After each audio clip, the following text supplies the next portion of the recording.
ಶ್ರೀ ಗುರುಸಿದ್ಧಲಿಂಗಾಯ ನಮಃ. ಓಂ ನಮಃ ಶಿವಾಯ. ಈ ಜಗತ್ತಿನಲ್ಲಿ ಗುರು ಮತ್ತು ಶಿಷ್ಯರ ಸಂಬಂಧ ಅತ್ಯಂತ ಪವಿತ್ರವಾದದ್ದು. ಒಬ್ಬ ಶಿಷ್ಯನು ತನ್ನ ಅಹಂಕಾರವನ್ನು ಬಿಟ್ಟು ಸಂಪೂರ್ಣವಾಗಿ ಗುರುವಿಗೆ ಶರಣಾದಾಗ ಅವನ ಜೀವನದಲ್ಲಿ ಅಸಾಧ್ಯವೆನಿಸಿದ ಸಂಗತಿಗಳು ಸಾಧ್ಯವಾಗುತ್ತವೆ. ಭಾರತದ ಪುರಾತನ ಸಂಪ್ರದಾಯದಲ್ಲಿ ಗುರು ಶಿಷ್ಯ ಪರಂಪರೆ ಅತ್ಯಂತ ಮಹತ್ವವಾದದ್ದು.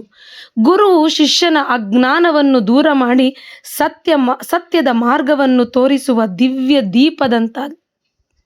ಈ ವಿಡಿಯೋದಲ್ಲಿ ನಾವು ಒಂದು ಅದ್ಭುತವಾದ ಘಟನೆಯ ಬಗ್ಗೆ ತಿಳಿದುಕೊಳ್ಳುತ್ತೇವೆ.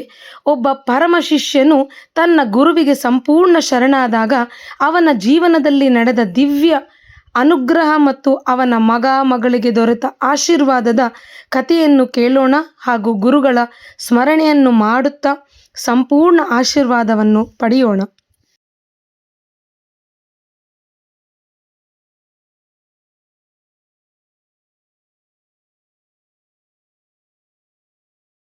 ಇದು ಒಂದು ಮಹತ್ವವಾದ ಒಂದು ಘಟನೆಯ ಸತ್ಯ ಸಂದೇಶ.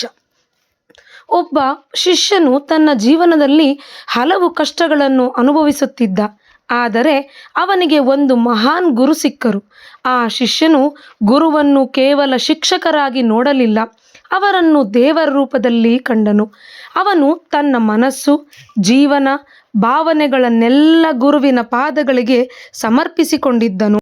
ಶಾಸ್ತ್ರಗಳಲ್ಲಿ ಹೇಳಲಾಗಿದೆ, ಗುರುವಿನ ಸೇವೆಯನ್ನು ನಾವು ವಿನಯದಿಂದ ಮಾಡಿದ್ದೇ ಆದರೆ ನಮಗೆ ಜ್ಞಾನವು, ಅಂದರೆ ಯಾವುದು ಸರಿ ಯಾವುದು ತಪ್ಪು ಎಂದು ತಿಳಿಯುವಂತಹ ಜ್ಞಾನ ದೊರೆಯುತ್ತದೆ ಎಂದು.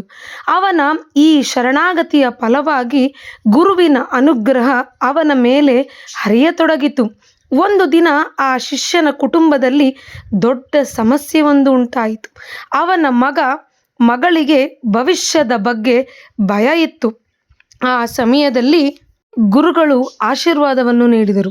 ಎಷ್ಟೋ ಸಮಯದಲ್ಲಿ ನಾವು ಶಿಷ್ಯಂದಿರು ಗುರುಗಳ ಬಳಿ ಹೋದಾಗ ಹೃದಯದಿಂದ ಮಾತನಾಡುವುದು ಬಹಳ ವಿರಳ. ನಾವು ಬಹಳಷ್ಟು ಮೆದುಳಿನಿಂದ ಮಾತನಾಡುವುದೇ ಸೂಕ್ತ.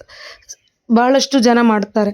ಹಾಗಾಗಿ ನಾವು ಗುರುಗಳನ್ನು ಮನಸ್ಸು ಪೂರ್ತಿಯಾಗಿ ನಂಬಿದ್ದೇ ಆದರೆ ಅದು ಎಂತಹ ಸಮಸ್ಯೆ ಆದರೂ ಗುರುಗಳು ನಮ್ಮ ಜೊತೆ ನಿಲ್ತಾರೆ, ನಮ್ಮ ಜೊತೆಗೆ ಅದನ್ನು ಪರಿಹರಿಸ್ತಾರೆ ಅನ್ನೋದಕ್ಕೆ ಈ ಒಂದು ದಿವ್ಯ ಘಟನೆ ಸಾಕ್ಷಿಯಾಗಿದೆ.